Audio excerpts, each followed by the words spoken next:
Hi, my name is Chris Parkhurst. I'm a documentary filmmaker, and I'm also the host of the Documentary Life podcast, a show that spans 140 episodes, has been downloaded in over 135 countries, and I've been producing for about 5 years. I decided to put each and every episode up here onto YouTube to sort of expand the audience, and as we say in the show, maybe inspire and inform some more doc filmmakers, hopefully like yourself. In the episodes, you may find some older, maybe outdated URLs, in particular any of the documentary filmmaking courses that we do offer online. If you have any questions about the URLs, simply look in the show notes on this page, here on this YouTube page, and that'll be able to take you where you need to go to. Other than that, I hope you enjoy the show, and it's great to have another listener to the Documentary Life. Have a great day. Microphone check, 1, 2. XCC, hello and welcome. XCC, hello and welcome. 1, 2, 3, 4, 5, 6. She sells seashells by the seashore. She sells seashells by the seashore. There we go, rolling. My sense of what happened is that they were looking all over the place for different types of kids, and somebody got it in their heads they wanted a farm kid. And so they went out and started looking around for kids who would talk to the camera, and they didn't find any. And they kept going until they found one who did. There's magic in this. I mean, it's just so powerful. I guess with great power comes great responsibility. I mean, I don't know. I can't summarize what the lesson is, but just be conscious of some of these stories, perhaps. Hello and welcome to the Documentary Life, a show that sets out to inspire and inform you on how to best live and lead your own documentary life. I am your host, Chris G. Parkhurst, and this is episode number 65. And it is brought to you by Barong Films, proud creators of documentary film, the Documentary Life podcast, and the Documentary Academy, our industry-changing A to Z documentary filmmaking program that will transform you into the documentary filmmaker that you've always wanted to be. Find out more at thedocumentarylife.com/academy.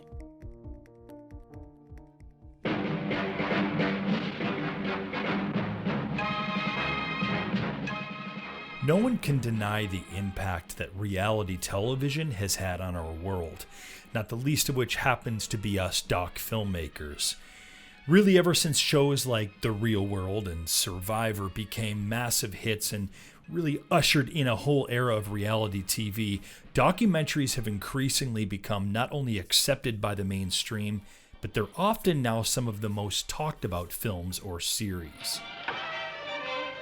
Interestingly, and very appropriately for today's episode, when I looked up reality television programs, the first one that's listed in Wikipedia was the Up series. Of the 7-year-old. For anyone who's not familiar with this landmark of television documentary, the Up series was produced by Granada Television in the UK. It began in 1964 with its first installment, which was simply called 7 Up. It would follow the lives of 14 British children from different social classes. Each new film would update us on the progress of these kids and then as they became adults. And again, this would happen every 7 years. There have now been 8 films to date, the last one being 56. I'd first watched the series back in the early 2000s, and then again just over 4 years ago when Steph was pregnant with our boy. Not unlike what one might do with Netflix or Hulu with a series, once you start watching, it's hard not to binge. They're just such fascinating character and historical studies that once you've watched them all, you immediately want to go back and start trying to figure out the math on when the next film's going to be coming out. I bring up this series for a couple of reasons. One, if you have not seen it, you must seek them out as soon as possible. Do not pass go. Do not collect $200. Get them now. This series is like Documentary 101. And I suppose another way it might be looked at now as Reality TV 101, but that's surely another different type of discussion. But there is so much to appreciate in watching the Up series, both as a consumer as well as a maker of documentary. The second reason that I bring this series up is because later on in our program, we'll have the chance to speak with one of the subjects, dare I say stars, of the Up series, William Nicholas Hitchen, or simply Nick, as he's referred to in the show.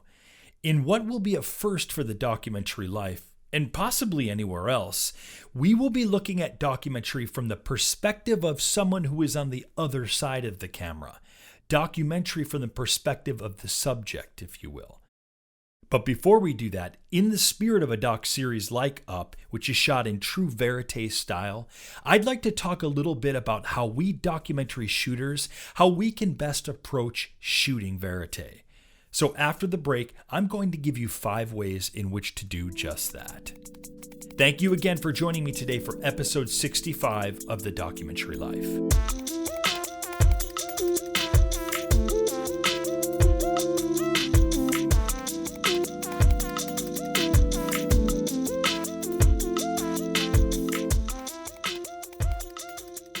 Okay, let's get right into our 5 ways to shoot Verite. And by the way, what I'm about to tell you, it comes from experience shooting both documentary film as well as reality TV, which will make it even more appropriate for today's program. Okay, number 1, have a plan. When you're shooting Verite, there can often be a lot of things happening at once, or sometimes, of course, nothing happening at all. So while you really need to plan for both, for this discussion, I'm more referring to the former. By nature, Verite kind of assumes that you'll be following action, and it will most likely be done handheld. In Verite, there isn't really a lot of time for setups or even tripods and lights. The whole purpose of Verite is to shoot the truth, right? Shoot as authentically as possible. Now, it's not observational in that the subject is unaware of a camera. Quite the contrary. In Verite, oftentimes the subject is more than aware of a camera and may be entirely affected in their actions because of it. However, that doesn't mean elaborate lighting schemes or a dolly camera setup or any of these types of things will be happening. Verite is pretty bare bones and certainly pretty run and gun by nature. And so because of this, one wants to do as much research about their subjects and locations as possible. You want to be able to try and familiarize yourself as much as you can with these sorts of things so that you can be ready for anything when cameras start rolling.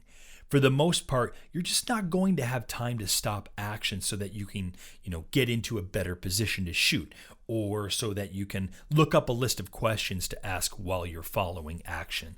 So again, do as much research as you can before you start rolling cameras. And speaking of rolling, number 2 on our list, roll on everything. That's right, everything. I'm not kidding here. Verite shooting ratios can tend to be astronomical, and with good reason. You're following action and recording conversations and events as they are unfolding. And because of this, you don't want to risk missing anything important. It may be the one and only opportunity to get a particular soundbite or shot of your subject doing something special. Unless you're shooting film, which 99% of us are not, drive space is relatively inexpensive. So just keep rolling on as much as feels comfortable. Yes, it's going to be a pain in the butt in the edit room, sifting through 100+ hours of footage. But what problem would you rather have as a filmmaker? Not enough footage or too much footage? Look, having more footage, it just increases your chances of harvesting the gold. So definitely keep rolling, Doc Lifer. Number 3, be ready to go. Because of the oftentimes run and gun nature of shooting Verite, the worst thing that can happen to you as a shooter is either 1, not rolling, which we've just addressed, or 2, missing a moment because you simply weren't ready. You might have still been putting your camera together. You might have run out of juice, scrambling to find another battery, or you might have been trying to wire someone's lav. The point here is that there are steps that you can take that will give you the best chance at being there and rolling when a moment happens that you don't want to miss. Let's look at a few things that you can do. You need to have your camera built, for one. You need to have a camera built at all times. Unlike a standard commercial shoot, you won't be breaking down camera gear between locations. You'll most likely keep your camera built for the entire day. And you should have everything set up so that it's easily accessible. Unless you have a sound person and someone else assisting you, you may be doing the one-man crew thing, right? And even if you aren't, if you're shooting Verite, I'd argue that you should still approach your day as if you are on a one-man crew. You should have extra camera bats, extra media cards, a few lenses, maybe a nutrition bar and some water. Have what you need on your person so that you don't have to go find anything in the middle of a shoot. You want to be able to seamlessly go between lenses, cards, or batteries without substantial downtime and without interrupting any action. The last thing I'll recommend about being ready to go is that before you start your day, you'll want to have your camera on a shoulder mount or at least a monopod that you can run around with without having to constantly remove it. I'm not a fan of the monopod, but some people do really like it. I find them a bit clunky, and I like my hands on the camera at all times. But it is a matter of taste, I suppose. And one thing I'll note, and this will probably go along with my next suggestion, you don't have to have a shoulder mount or monopod. It's just something that's recommended. The idea is if you are using it, I should have said, if you're going to be using a shoulder mount or a monopod, have it set up and ready to go with your camera. It's a part of your camera setup, so have it all intact. Remember, it's Verite, so you want to be ready and following action at all times. Again, do everything you can to be prepared for whatever may take place during the day. Be ready to go. Number 4, anticipate conversations. A lot of the time you'll be shooting interactions between your main subject or subjects and other people. So moving with the flow, trying to naturally follow action and conversations, it's going to be a pretty important part of your shooting. It could in fact end up being 75% or even higher of what and how you'll be shooting. So you're going to not only need a steady hand, but you're going to need to be able to follow conversations as unobtrusively as possible. And I've got a couple suggestions for doing so. I already mentioned a shoulder mount. If you do have one that you'll be using with your camera, that's going to help take some weight off of your camera setup, certainly. But if not balanced properly, it can also create more weight in the front or back end. And then you'll be fighting that all day, which of course you don't want to be doing. So make sure if you're using a shoulder mount that you've got it properly balanced before you start. Now, as I kind of alluded to earlier, don't assume that if you're shooting Verite that you have to be using a shoulder mount. Yes, it may help quite a bit, but there are some ways in which you can simply shoot handheld and still get a pretty effective smooth pan between people having a conversation. Some camera bodies, they're better than others for this. The idea here is to hold the camera tight to your own body, at times nearly cradling the camera as you pan back and forth between your subjects. This works great when people are seated, but maybe not as great if they're standing, especially if they're pretty tall. Then you'll constantly, it'll give this angle as if you're tilting up all the time to catch their faces. And that's going to give a very particular aesthetic or feel to your shot. So you do want to be aware of that. So when you're following conversations, what you want to avoid is moving your camera too quickly between people. This can be very jarring for the viewer, and they end up feeling anxious and trying to catch what people are saying, just as you, the shooter, clearly are. So what's critical here is that you must become a good listener when you're shooting conversations. If you can follow what's being said, you'll give yourself a better chance at anticipating replies or certain reactions. And when you're not always able to get to that other person talking immediately, that's okay too. Remember, whatever you do, don't just simply quickly swing over to them, unless you have a very specific reason or cause to do so. Just kind of casually pan over to that person when you feel it makes sense.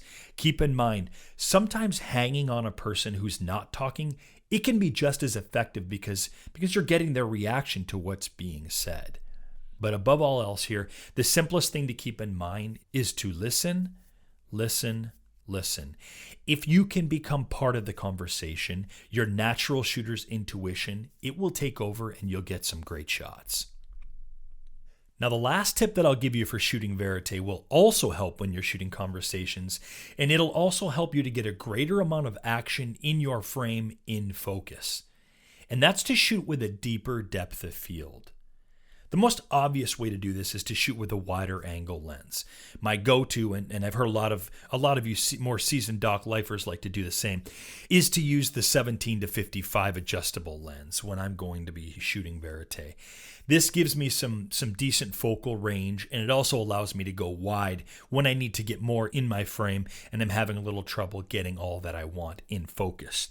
And remember, The more you stop down, that is, the smaller your aperture, the deeper your depth of field. So you do always have that in your bag of tricks as well if you're struggling to keep things in focus. But do keep in mind, the more you stop down, the less light on your subjects. So you may need to get some direct light on them, at least on their faces, or you may need to increase your ISOs. And of course, the more you do this, the more risk of a grainier shot you have. However, if you're outdoors in broad daylight, you'll have no issues with this at all. So those are 5 ways to shoot Verite. I hope that gives you some helpful tips when you're going to be shooting a lot of handheld and or Verite type stuff on your doc projects. Now, if you'd like to see what I've just gone over, if you'd like to see these written out, you can find them in the show notes for this episode, which can always be found on our website, thedocumentarylife.com. Now, one final thing that I'd like to mention is that I've written a blog post as a supplement to go along with this particular episode. In the article, which is entitled Documentary Filmmakers and Films of Verite, I list out pioneers of the documentary Verite style, including filmmakers like Robert Flaherty, Dziga Vertov, and the Mailses brothers. And what's really cool is that I was also able to find some of their most famous films, and I've posted them in the article as well. You can actually watch these films for free in their entirety from our site. So I'd highly recommend checking this article out by going to our website at thedocumentarylife.com and clicking through to our blog. All right, next up, we're going to try a little something different this week for our doc industry guest segment, as we talk to someone who is not behind the camera, but instead they are in front of the camera on a documentary. You can't imagine how excited I was to talk with someone from one of my favorite documentaries of all time, the Up series. My conversation with Nick Hitchen up next on The Documentary Life. So you've got a great idea for a documentary film. Awesome. I'd love to hear about it, but I don't have a ton of time. Can you tell me about it in 30 seconds or less? Oh, you don't quite have your pitch down yet. Okay, that's fine. What's your website where I can find more information? Maybe a press kit I can take a look at. You don't have one. Well, have you thought about how you might raise some funds to help with the costs of making films? They can be expensive, right? You haven't. Okay, maybe just tell me about your audience. Who's going to want to see your film? Who will you be marketing it to? You don't know this either. Okay, then I'm going to assume you haven't thought about how you'll be getting your film out into the world then, right? I think I see what's going on here. I was once in your shoes. A great idea for a doc. Camera in one hand, a boom mic in the other. But other than that, not much other than a whole lot of excitement and gumption. And that's great. You'll need all of that. But you'll also need a heck of a lot more if you're looking to make the kind of documentary film that you can be proud of. The kind that people will want to see and will impact them. The kind that won't break the bank while you're making it. And dare I say, you might even make some money from. You need support, and we've got you covered. We built the Documentary Academy with you in mind. We've got all the resources you need to make a successful documentary film you can be proud of. Come and enroll at thedocumentarylife.com/academy, and let's turn that doc idea into a reality.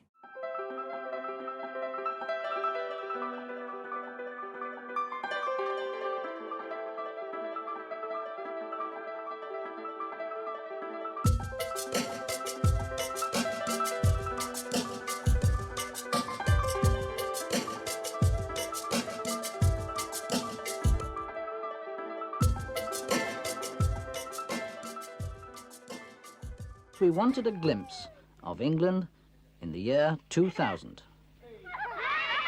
The shop steward and the executive of the year 2000 are now 7 years old. Give me a child until he is 7, and I will give you the man.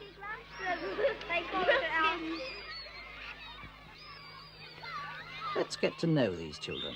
I am joined here on The Documentary Life by renowned nuclear physicist and professor of University of Wisconsin at Madison, William Nicholas Hitchon, who also happens to be a part of one of the truly landmark documentary series of all time, the British-produced Up series. Welcome to the show, first of all. Now, I know you from your name, of course, in the Up series, which is Nick. However, loads of material that I've come across has you listed by your full name, William Nicholas Hitchon. How are you referred to here in the States? Is it different at the university than, say, it was on the show? No, I answer to anything.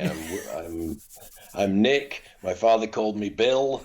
Anything you like. Okay. How do your students refer to you? Oh well, lots of ways. Depends whether I'm in earshot, doesn't it? Yeah, certainly.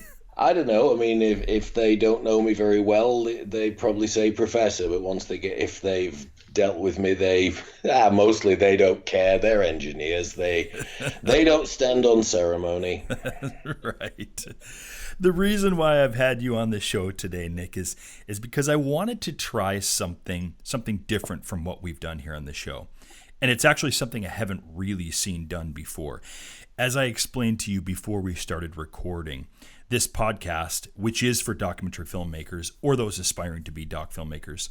And so doc filmmaking and the doc lifestyle of a doc filmmaker is not only generally our topics of discussion, but it also really dictates the type of guests that we have on the program, who invariably consists of, doc industry people, directors, producers, writers, editors. Who we never have had on the program is someone who is in front of the documentary camera, right? In front of the camera, Sure. A subject whom a documentary is about. And I don't think that I've really seen this sort of thing done, a discussion about doc film and filmmaking, but from the perspective of the subject, which is what I'd like to do with you today. So thank you again for joining us, Nick. I absolutely appreciate that. You're welcome. With that in mind, and certainly for my younger doc filmmaking audience who may be unfamiliar with this landmark series, God forbid. I'm shocked. God forbid Surely that they not. would be. Why don't we hear from your perspective what the Up series is all about? Oh gosh, well nobody knows what it's about. Indeed. But let's see, in the early 60s, best I understand it, some British filmmakers, mostly I guess at the Granada Television Company, which is based in Manchester, got it in their heads that they would look at a cross-section of English kids and see how fully formed those kids seemed to be. And what they always point to is supposedly a Jesuit saying that says, "Give me the boy until he is 7 and I will give you the man." Right. And so they were going to go and look at a cross-section of English society and see how fully formed the little 7-year-olds were. So they went out and tried to get what they felt was a cross-section. And of course, when we were 7, we were cute as buttons. And what they did was ask a lot of, in a certain sense, adult questions. Yeah. I mean, they asked the sorts of things that adults want to talk about, but they asked those questions to 7-year-olds. And to 7-year-olds, those questions were odd. And so the answers that came back were, they were quirky. What do you think about girlfriends at your age? And Tell me what you think no, about I've got girlfriends. one, but I don't think much of her. No, but I said that when boys go around with girls, they don't pay attention to what they're doing. Do you have a girlfriend? I don't want to answer that. I don't answer those kind of questions. Anyway, so they did that, and then apparently 7 years later, the guy who was the head of Granada went up to, I believe in this instance, it was this man, Michael Apted, in the Granada cafeteria and said, "When are you going to go back and interview those kids again?" And Michael said, "Oh, well, okay." And then they started doing it every 7 years. Yes. That's what it's about. Indeed. Nick, tell us about what you were doing at the time when you're aged 7, where you were living, and how really you were first approached with doing the Up series. Or really, I guess at that point it wasn't a series, right? How were you first approached with doing 7 Up? Yeah, I didn't realize actually for a long time that it perhaps wasn't originally going to be a series. Right. I'm not even sure to this day, but I always assumed that it was a series, but maybe it wasn't. But again, all of these, it's funny because I've told all these stories a lot of times. Yes. So who knows what really happened and how much is reconstructed memory. A lot of urban legend, I think, has gotten in there, hasn't it? There you go. But what I remember about it, I mean, I was living on a tiny little farm in the Yorkshire Dales. I always tell people in America, if this isn't a documentary, but if they saw the TV show All Creatures Great and Small, yeah. it's set exactly where that was set. Yeah. So my sense of what happened is that they were looking all over the place for different types of kids, and somebody got it in their heads they wanted a farm kid. And so they went out and started looking around for kids who would talk to the camera. And they didn't find any. And they kept going until they found one who did. From the Yorkshire Dales, Nicholas. He goes to a one-room village school 4 miles away from his home. I'm quite a lot of fun when I find it. I always like to wait till someone... You better watch out for me, because as soon as you're not looking, I like to dash up and put my hands in front and hit them against your back. So were they roaming the Yorkshire countryside until they happened upon you? They were roaming the Yorkshire countryside. You must be familiar with the Monty Python. There's a Monty Python sketch that I sometimes bring up to the 7-Up people, much to their dismay, where the Monty Python people have got a crew out there who are going up to homeless people on the streets and saying, please, please let us make a documentary about your pathetic little life. And so it was that sort of a moment, I guess. Yeah, so they eventually found a kid who would talk to the camera and said strange enough things to capture their imagination. Yeah, right. Can you remember how you were, or how they may have approached your parents in terms of sort of permission, or can we spend a couple of weeks with you? In fact, how long did they spend with you initially, and how did they approach your parents with actually being a part of the project? I have no idea how they approached my parents. They approached my school. They showed up at my little one-room schoolhouse, and they filmed different kids. Okay. And that's all they asked us some strange little questions, and that's all I remember. Oh, wow.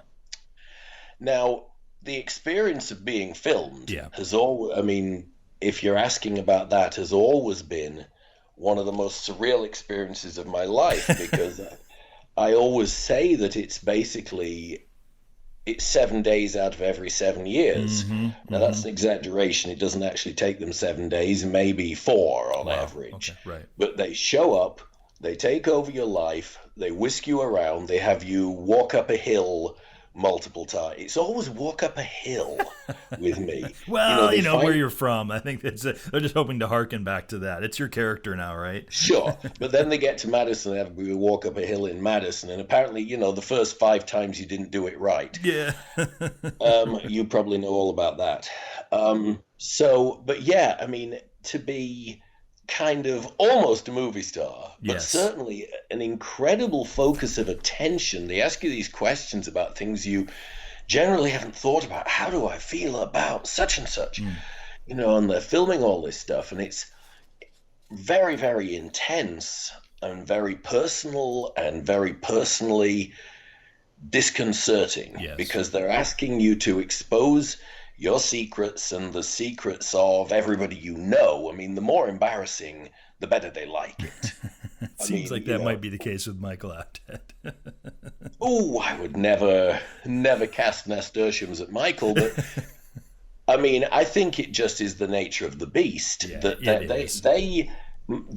the guys I'm working with, they're not first and foremost really documentarians. They're first and foremost television people. That's true. Absolutely. Right. And that's probably different.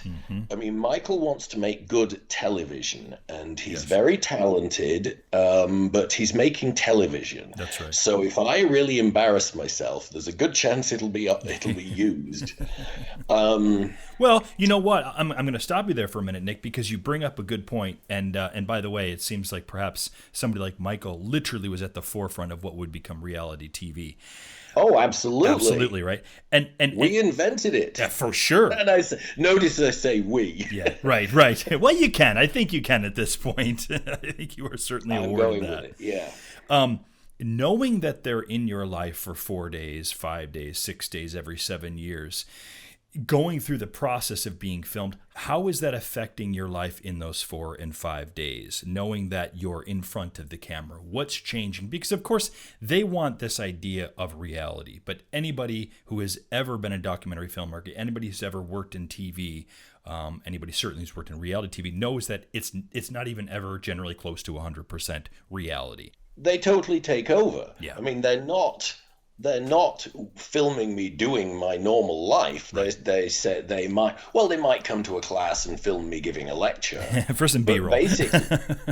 But basically what they do is when I first came to America, Michael said, what do they have in America that the English will want to see that's different? How about we go and film in a shopping mall? Right. That was 28 Up, wasn't it? Yeah, do you go to shopping malls? It's like, well, sure. I mean, I'm not much of a shopper, but yeah, I've been to shopping malls. I mean, they occasionally create a situation that's supposed to look like what I normally do, but they don't follow me around in my normal routine. What they do is they move me around and plonk me down somewhere and say, okay, act normal, walk up that hill. And then they interview me. So they're not... No, I mean, we're not talking, Attenborough watching the Dung Beetles or something. I mean, all the pieces are posed where they want them to be. I mean, Michael will occasionally say, "You do this, right?" I mean, he's not. He wants to capture what you do, but he's not taking extraordinary pains to be a documentarian. I mean, he wants to capture who you are, but he's not, it's way too boring and way too time consuming. I'm sorry to say that.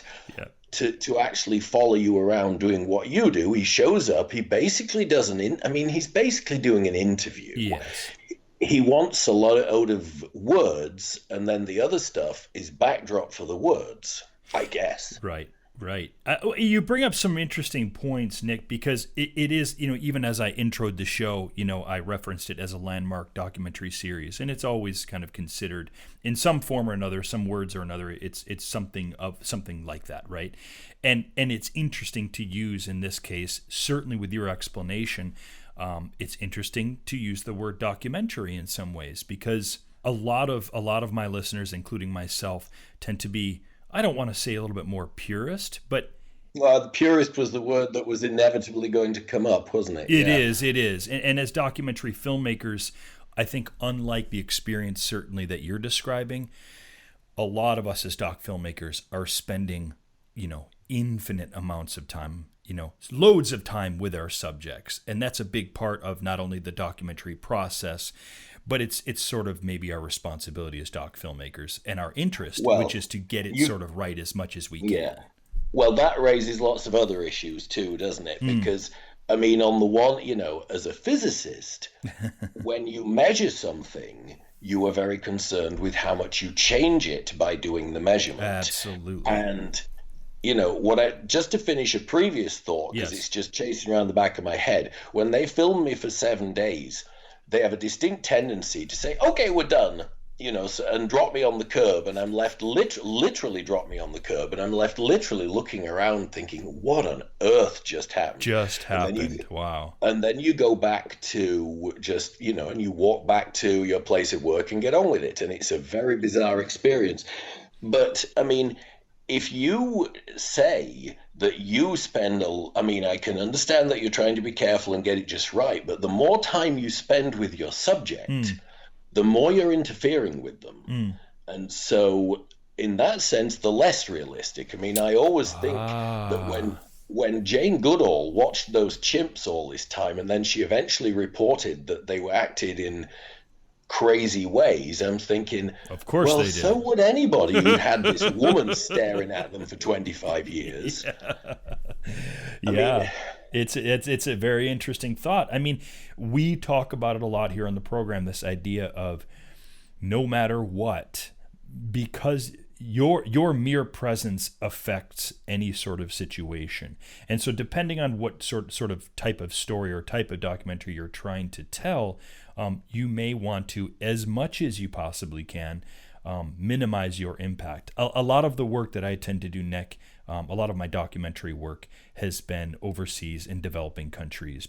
And you couldn't possibly be more obtrusive than when you're walking up in the Himalayas and you come upon a hill town of 200 people and you've got this massive gear with you and you start filming there. There could not be anything probably more obtrusive or intrusive than that. And so we often talk about that, the impact that we have as the doc filmmaker, not only on people's lives and the subjects' lives, but certainly ultimately to the film, and what is our responsibility to try to film in such a fashion that, again, that we minimize the impact.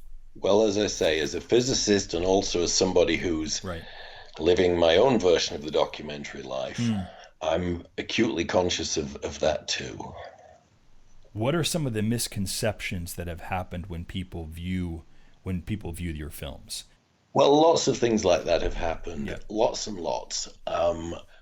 Michael, after he said, let's go do film in a shopping mall, he took me and put me outside, I think it was J.C. Penney's, no offense to them, in our local mall. Yeah. And he had me standing in front of a rack of, teenage girls, sort of fluorescent, Hot sort of Topic-esque punk type dresses. store. Yeah. And it's like, nobody who knows me thinks that I like to shop. It's a perennial problem. It's hard, it's hard to get me into a store, except possibly a grocery store. I'm not exactly a fashion plate. But Michael puts me in front of this thing, and then he does a voiceover.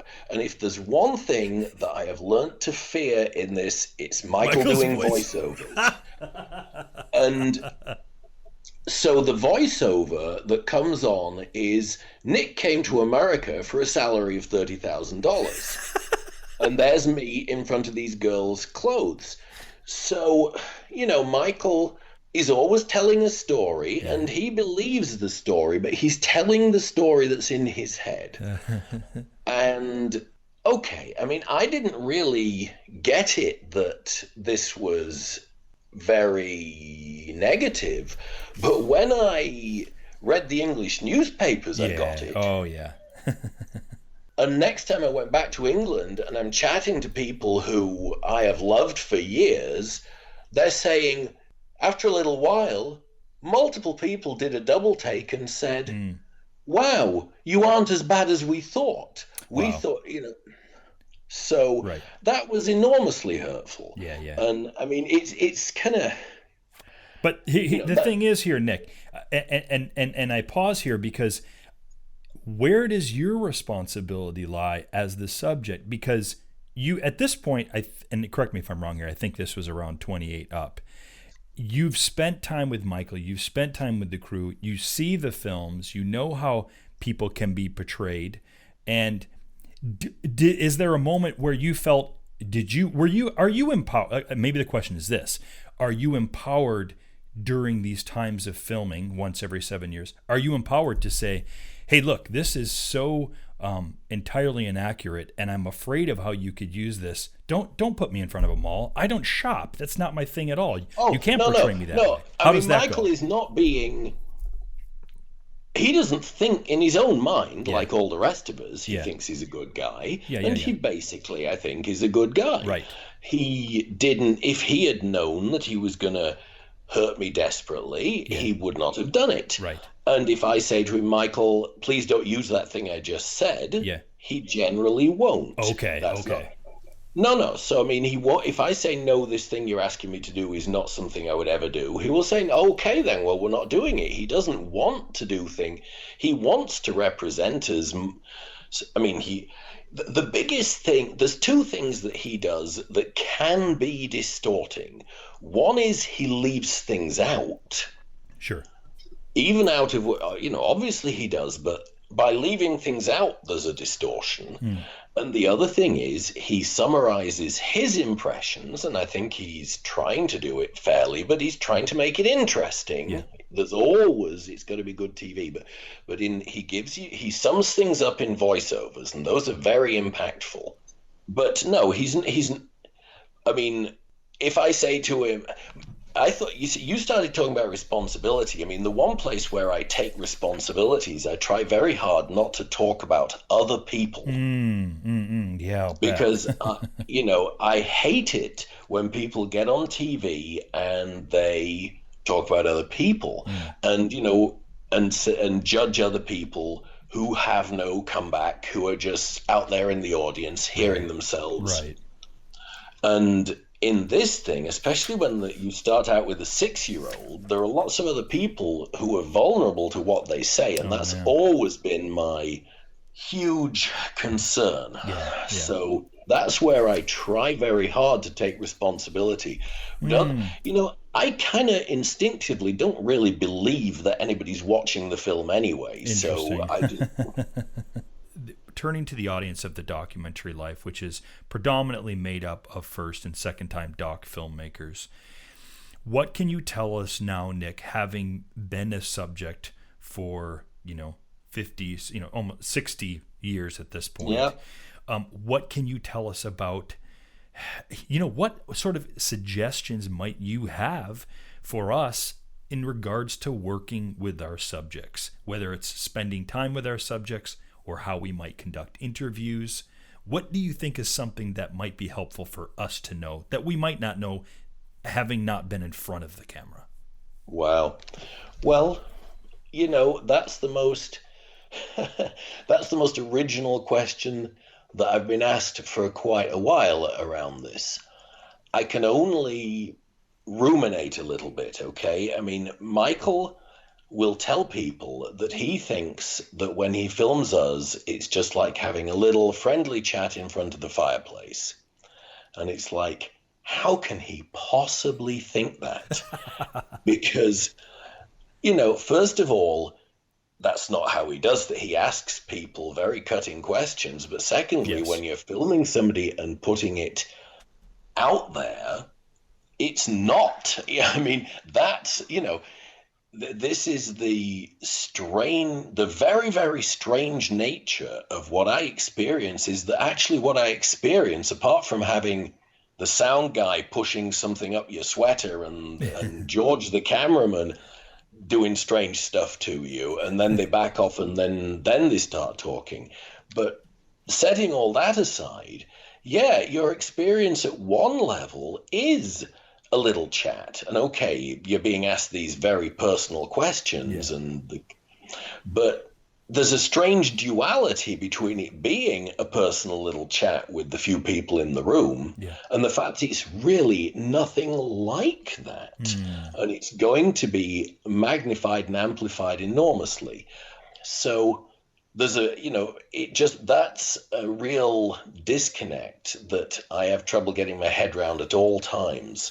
Maybe that would be different, Nick, if it was a situation where if someone was truly spending months at a time with you and filming you, you might be able to perhaps forget that the camera's around you a little bit more, certainly, and it might be a more honest representation. Would that help or not?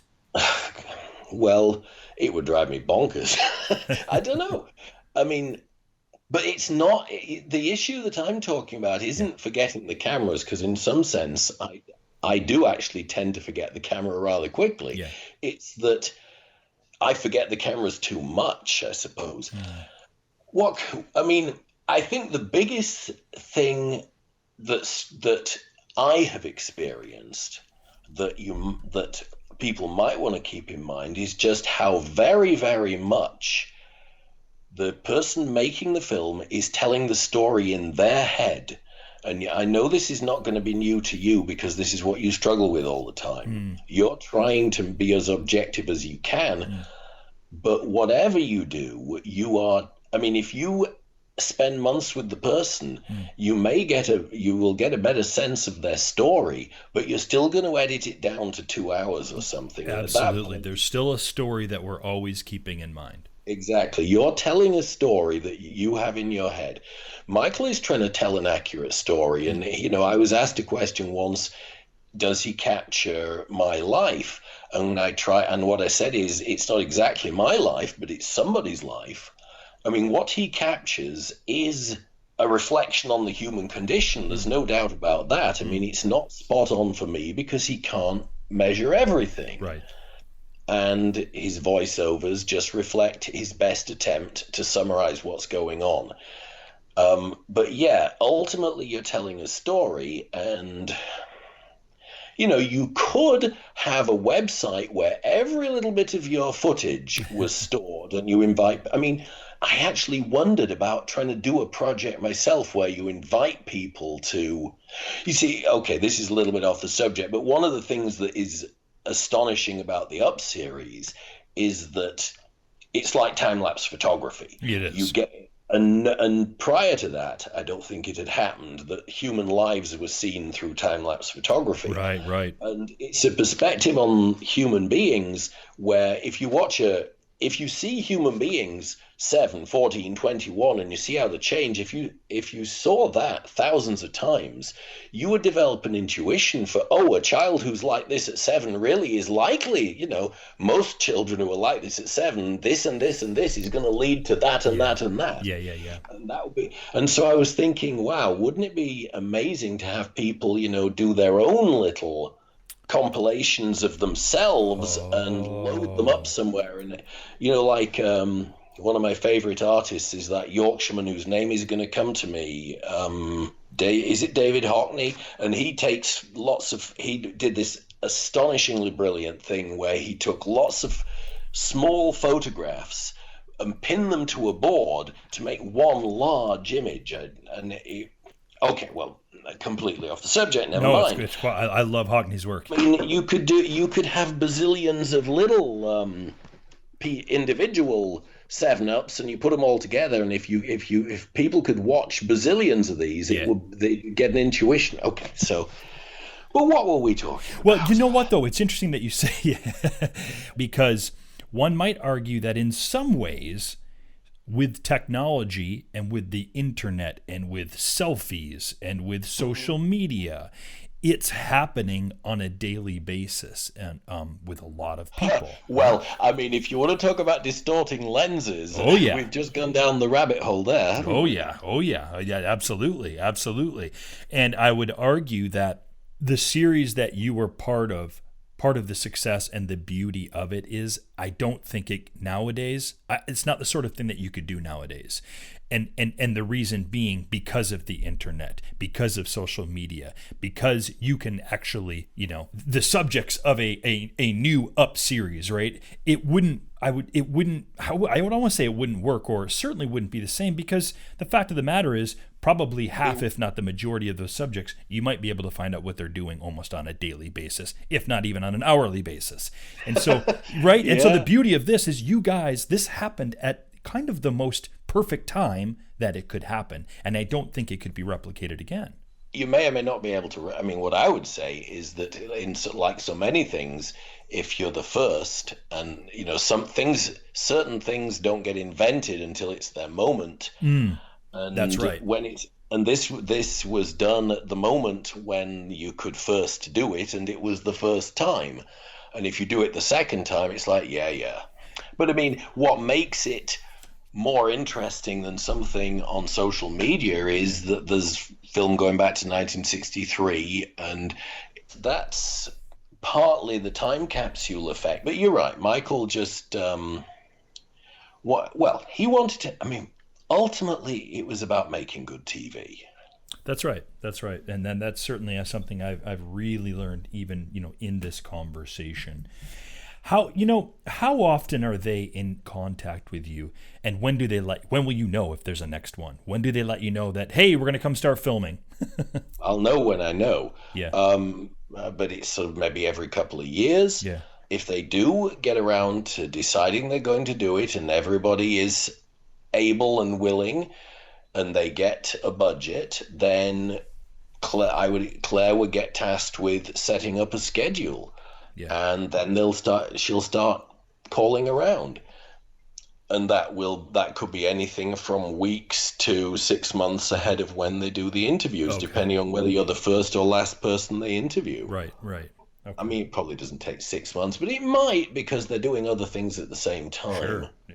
Because, I mean, what's really, in a certain sense, the most interesting aspect of this film is the careers of the filmmakers. I mean, Michael has gone on to great things, and the cameraman and the sound guy and everybody else has gone on to be leaders in their field. Yeah, right.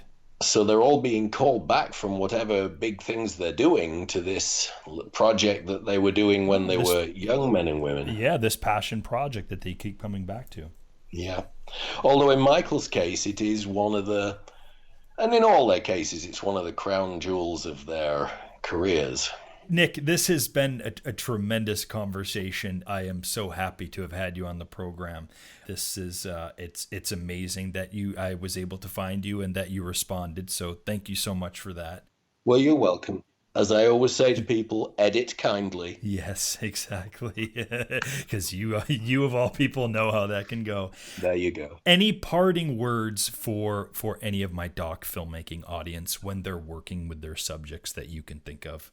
Well, I can tell you a few things, but I mean, when we were all 7, they took us to London Zoo and they put us outside the Lion House or something, and they kept us there until we were all crying, pretty much. Yeah. I mean, I'm not sure I was crying, but I remember being unhappy.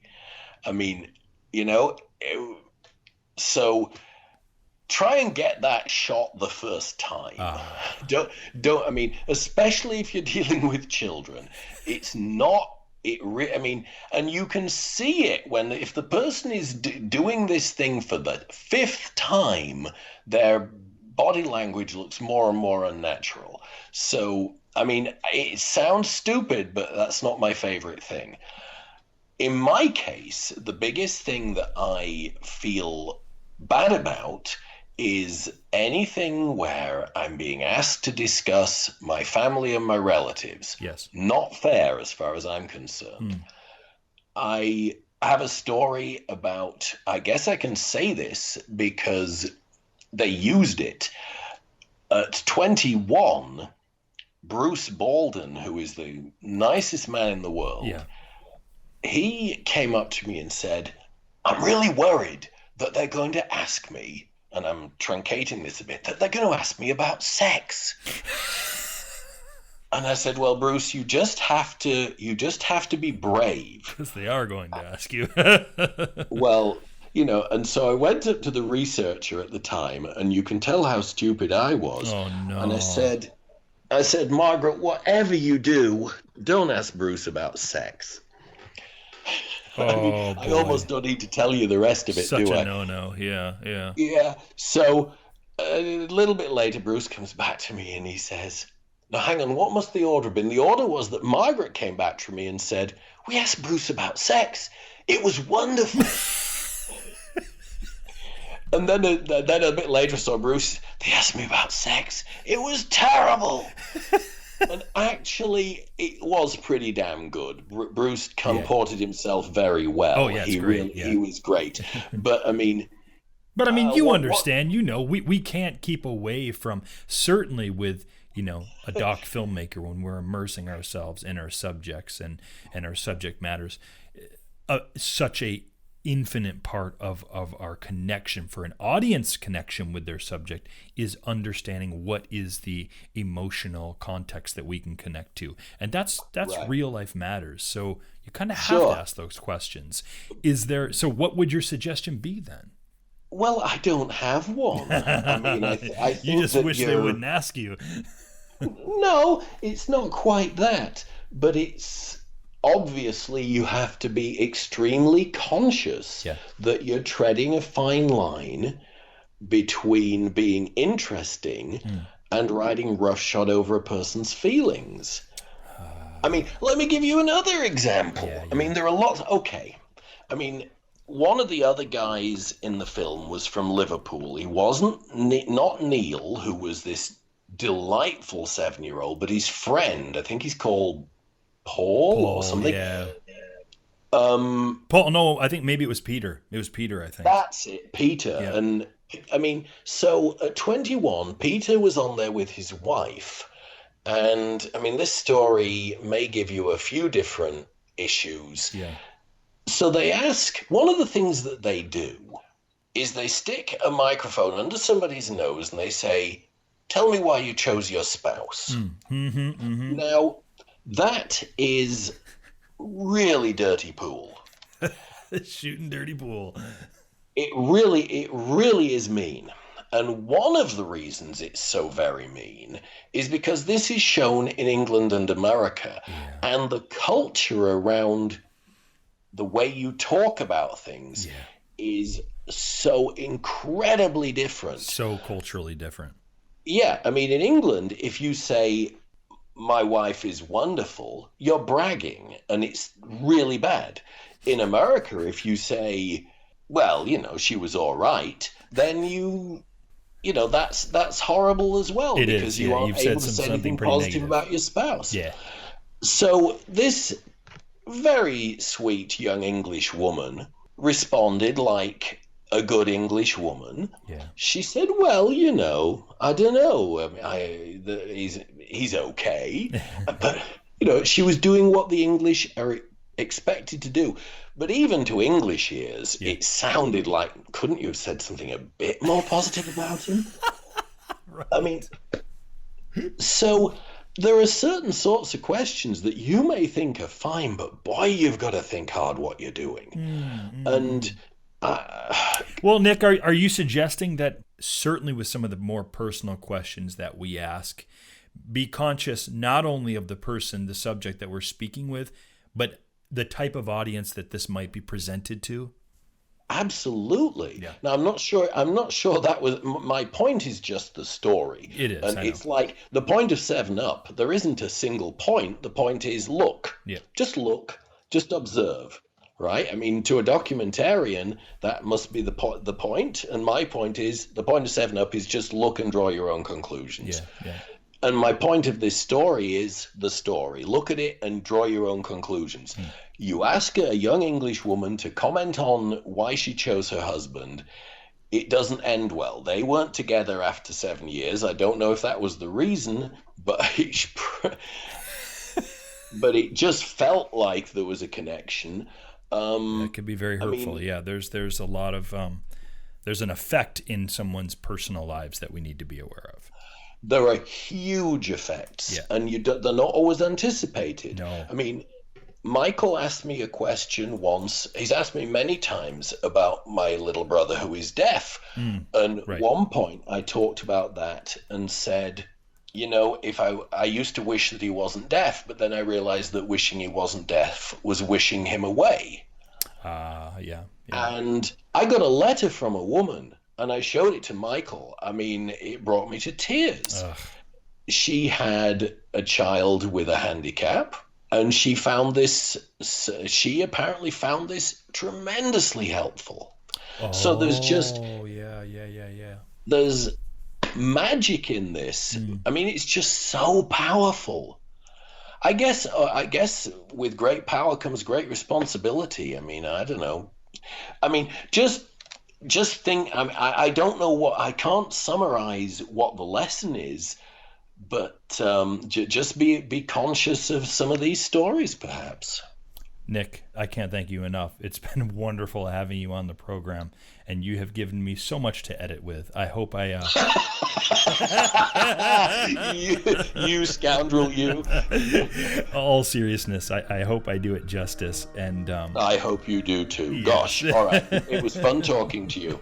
It's been a delight. Thank you so much. I look forward to not only the next installment in the Up series, but perhaps having a conversation later on. Okay, cool.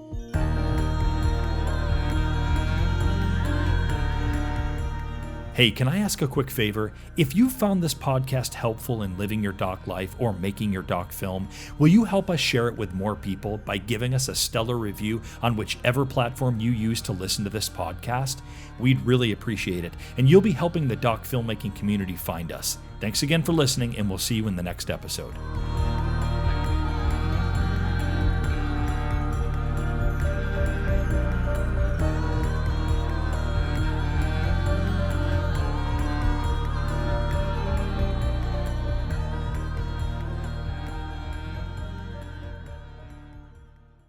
Thanks again for listening to the show, and remember to like and subscribe to this channel. Also, remember, for any of the URLs that may or may not be outdated and you want to get the most up-to-date information, perhaps for the documentary filmmaking courses, for the blog, for other episodes, just go ahead and check in the show notes below on this YouTube page, and that'll give you the correct URLs to use. Thanks again. Have a great day.